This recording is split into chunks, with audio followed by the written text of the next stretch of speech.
Sino ang mag-aakala na sa dulo ng mga isla ng Rapu-Rapu Group of Islands ay may ganito kaganda na paraiso na pwedeng maihalin tulad sa ganda ng Batanes, na sa sobrang ganda ay matutulala ka na lang na may kasamang background music.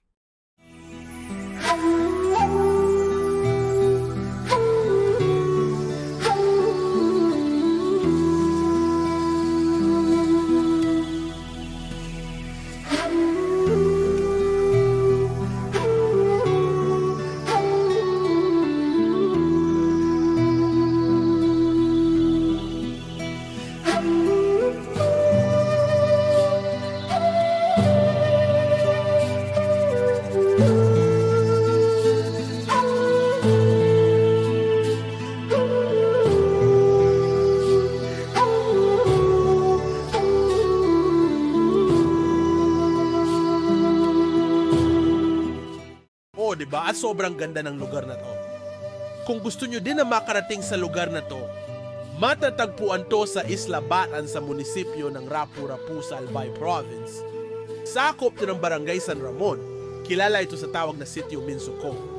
Pwede nyo itong mapuntahan gamit ang motor o habal-habal. O kaya naman ay mag-arkila ng bangka. Mula sa pier ng Batan ay magbiyahe ka ng 30 minutes sakay ng motor para makarating dito.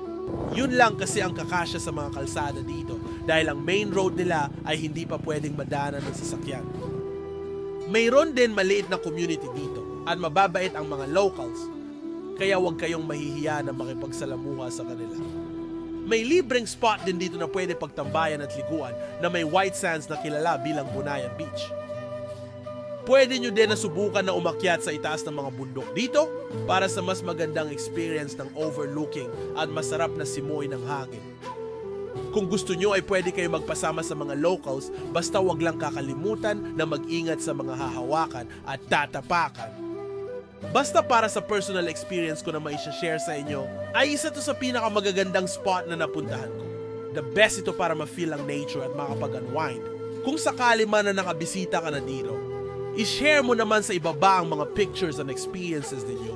Para sa karagdagan ng mga katanungan, mag-comment ka lang at sasagutin ko yan sa abot ng aking makakaya. Shoutout nga pala sa ating mga supporters at followers na nag-invite dito. Mag-iingat po kayo palagi. Kaya let's travel more. Always keep safe. Enjoy mo ang buhay na naayon sa sarili mong standard. Ingat mga kapango!